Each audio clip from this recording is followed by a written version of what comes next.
മണിക്കൂർ കൂടി ശ്രീത്ത് ഇന്നിപ്പോൾ ശോഭാ സുരേന്ദ്രൻ താങ്കൾ ആ സമയത്ത് ചർച്ചയുടെ ഭാഗമായിരുന്നില്ല. അവർ പറഞ്ഞത് നമ്മൾ ഈ മനസ്സിലാക്കിയത് മാധ്യമപ്രവർത്തകരുടെ ചോദ്യമൊക്കെ കോടിയേരിയുടെ രോഗത്തെക്കുറിച്ചോ പിണറായിയുടെ രോഗത്തെക്കുറിച്ചോ ആണോ താങ്കൾ പറഞ്ഞത് എന്ന് ചോദിച്ചു. അപ്പോൾ അങ്ങനെയല്ല എന്ന് അവർ പൂർണ്ണമായും പറഞ്ഞില്ല. പക്ഷെ നമ്മുടെ ചർച്ചയിൽ പറയുന്നത് പിന്നീട് അവർക്കുണ്ടായ കോടിയേരിയുടെ മക്കൾക്കുണ്ടായ കേസുകൾ, അതിൽ അദ്ദേഹം അനുഭവിച്ച വേദന, പിണറായിയുടെ മകളുമായി ബന്ധപ്പെട്ട കേസ്, അതിൽ അദ്ദേഹം അനുഭവിക്കുന്ന വേദന, അതൊക്കെ ഈ ശബരിമല നിലപാടുമായി ചേർത്ത് വെച്ചാണ് അവർ സംസാരിക്കുന്നത്. പിന്നോട്ട് പോകുന്നില്ല. ഈ സനാതനധർമ്മത്തെ നിഷേധിക്കുന്നതിൻ്റെയും ശബരിമലയിൽ സ്ത്രീ പ്രവേശനം നടത്തിയതിൻ്റെയും ഒക്കെ എന്താണ് ഒരു പ്രതിഫലനമാണ് ഇത്തരം കാര്യങ്ങളെന്ന് പറഞ്ഞു വെക്കുകയാണ് അവർ വീണ്ടും.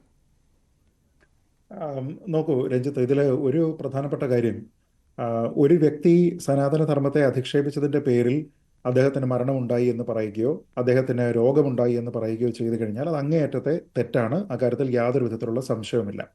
അപ്പോൾ ഇവിടെ ശ്രീമതി ശോഭാ സുരേന്ദ്രൻ സംസാരിക്കുന്നതിൻ്റെ വീഡിയോ ഞാൻ കണ്ടിരുന്നു. അപ്പോൾ ആ വീഡിയോയിൽ അവർ സനാതനധർമ്മത്തിനെ ശ്രീ കോടിയേരി ബാലകൃഷ്ണനും ശ്രീ പിണറായി വിജയനും അതിനെ അവഹേളിച്ചിട്ടുണ്ട് എന്ന് പറയുന്നുണ്ട്. അത് പറഞ്ഞതിന് ശേഷം ശ്രീ കോടിയേരി ബാലകൃഷ്ണൻ ഇന്ന് നമ്മളോടൊപ്പം ഇല്ല. അദ്ദേഹം എത്ര വേദനയാണ് അവസാന കാലത്ത് അനുഭവിച്ചത് എന്ന് പറയുന്നു. പിന്നീടാണ് മുഖ്യമന്ത്രി ശ്രീ പിണറായി വിജയൻ യോഗങ്ങൾക്കും മറ്റും പോകുന്ന സമയത്ത് ഇതര സംസ്ഥാനങ്ങളിലെ മുഖ്യമന്ത്രിമാരടക്കം അദ്ദേഹത്തെ പരിഹസിക്കുകയാണ് എന്ന് പറയുന്നത്.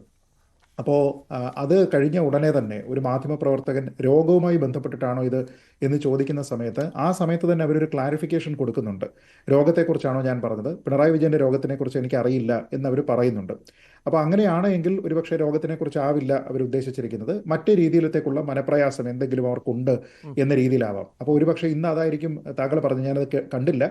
താങ്കൾ പറഞ്ഞത് ഈ ചർച്ചയിൽ ഇതിനോടകം തന്നെ അവരുടെ ഭാഗത്തു നിന്ന് വന്നിരിക്കുന്ന വിശദീകരണത്തിൽ അവർ പറഞ്ഞിരിക്കുന്നത് മക്കളുമായി ബന്ധപ്പെട്ട കേസ്, രണ്ടാമത്തേത് ശ്രീ പിണറായി വിജയൻ്റേത് എന്താണ് വിശദീകരണമെന്ന് എനിക്കറിയില്ല.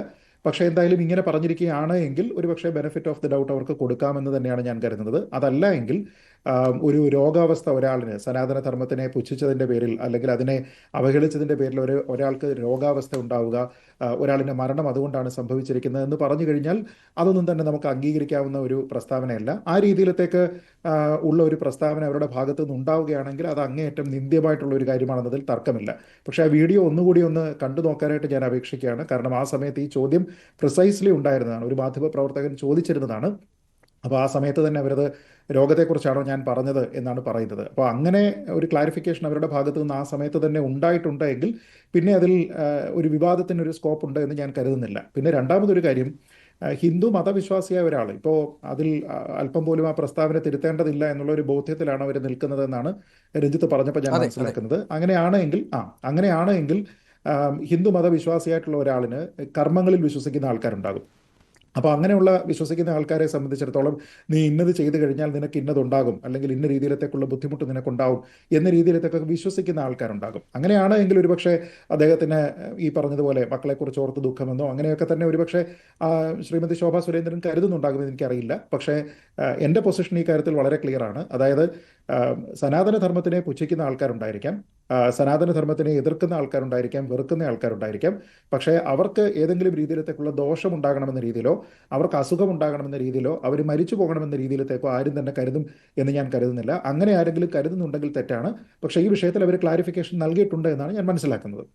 ശ്രീത്ത്, മറ്റൊരു പ്രധാനപ്പെട്ട കാര്യം, ഈ ഇതിൻ്റെ ഒരു പ്രസ്താവനയ്ക്ക് കൂടി അതിൻ്റെ ഒരു കോണ്ടെക്സ്റ്റ് കൂടി ഉണ്ട്. അതായത് ബജറ്റുമായി ബന്ധപ്പെട്ട ഒരു പ്രസംഗം, അതിൻ്റെ തുടർ പ്രസംഗത്തിൽ ജോൺ ബ്രിട്ടാസ് പറയുകയാണ് കുംഭമേള ഇവിടെ ആഘോഷിക്കപ്പെടുന്നു, ചൈനയൊക്കെ ആഘോഷിക്കുന്നത് AI ആണ്, ഇവിടെ നമ്മൾ കുംഭമേള ആഘോഷിക്കാനാണ് പണം മുടക്കുന്നത് എന്ന് പറഞ്ഞു വെക്കുകയാണ്. അത് അത്തരമൊരു ചോദ്യം ചെന്നപ്പോഴാണ് പ്രകോപിതയാവുകയും ശോഭാ സുരേന്ദ്രൻ ഇടതുപക്ഷത്തെ ഇപ്പോൾ കോടിയേരി ബാലകൃഷ്ണനെയും പിണറായി വിജയനെയും ഒപ്പം ജോൺ ബ്രിട്ടാസിനെയും ഒക്കെ വല്ലാത്ത രീതിയിൽ വിമർശിക്കുന്നത് എന്നുള്ളതും കൂടെ ഇതിനോട് ചേർത്ത് വെക്കണം.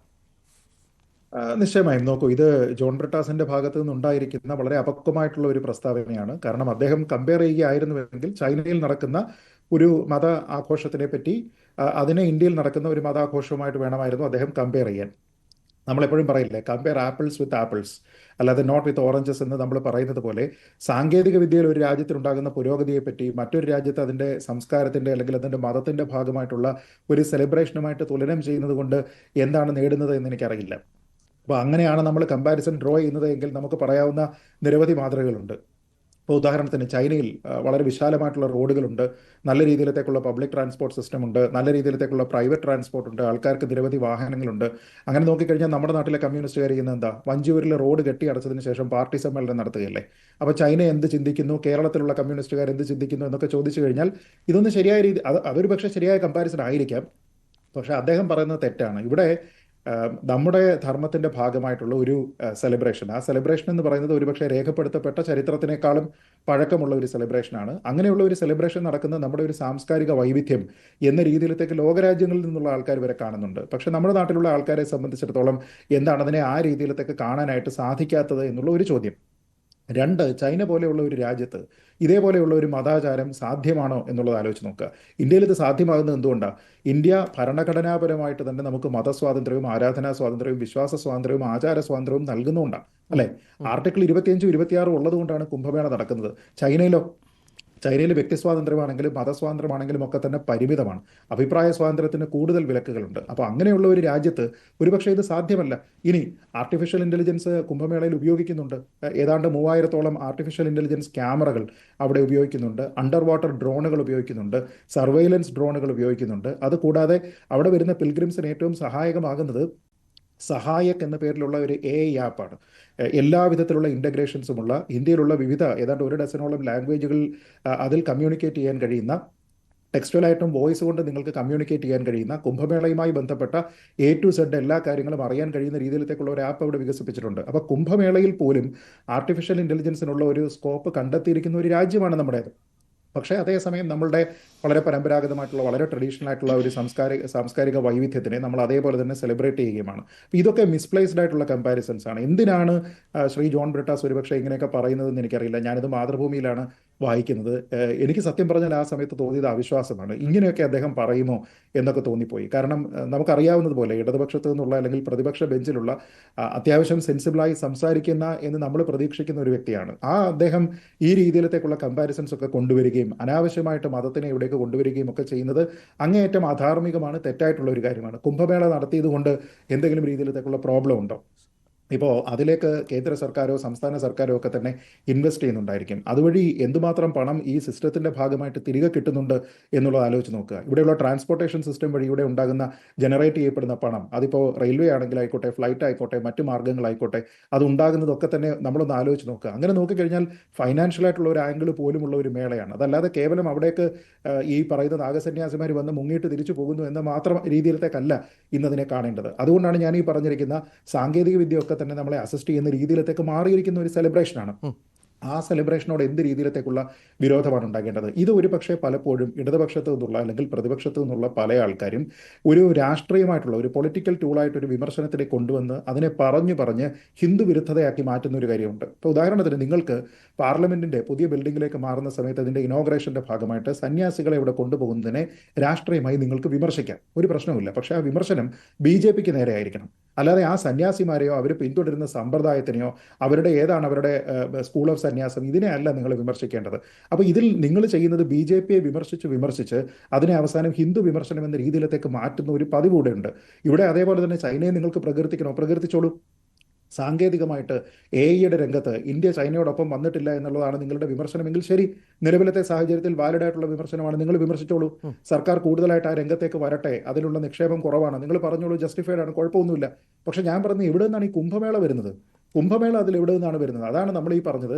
ലൈക്ക് ടു ലൈക്ക് കമ്പാരിസൺ നടത്തുന്നതിന് പകരം അദ്ദേഹം ഇവിടെ കൊണ്ടുവന്നിരിക്കുന്നത് അനാവശ്യമായിട്ടുള്ള കോൺടെക്സ്റ്റ് ഒരു കാര്യത്തിനെ കൊണ്ടുവരികയാണ്. അപ്പോൾ ഇവിടെയുള്ള ആൾക്കാരുടെ മതസ്വാതന്ത്ര്യം പരിരക്ഷിക്കേണ്ട എന്നൊരു ചിന്ത അവർക്കുണ്ടോ?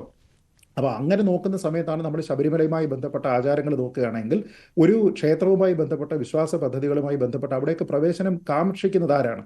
അതിലുള്ള വിശ്വാസികളാണ്. അത് അന്ന് വളരെ ക്ലിയറായിട്ടുള്ള ഒരു പൊസിഷൻ അന്ന് ദേവസ്വം മന്ത്രിയായിരുന്ന ശ്രീ കടകംപള്ളി സുരേന്ദ്രൻ പറഞ്ഞിരുന്നു. ആക്ടിവിസ്റ്റുകൾക്ക് വരാനുള്ള സ്ഥലമല്ല ശബരിമല, കാരണം അവിടെ വിശ്വാസികളായിട്ടുള്ള ആൾക്കാരാണ് വരുന്നത്. എന്താണ് അവിടുത്തെ വിശ്വാസം?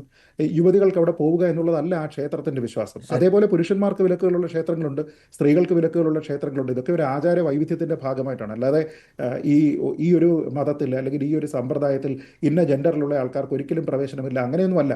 അങ്ങനെയുള്ള നിരവധിയായിട്ടുള്ള ആചാരങ്ങളുണ്ട്. ഇതിലൊക്കെ നിങ്ങൾ ലോജിക്ക് തപ്പാൻ പോവുകയാണോ?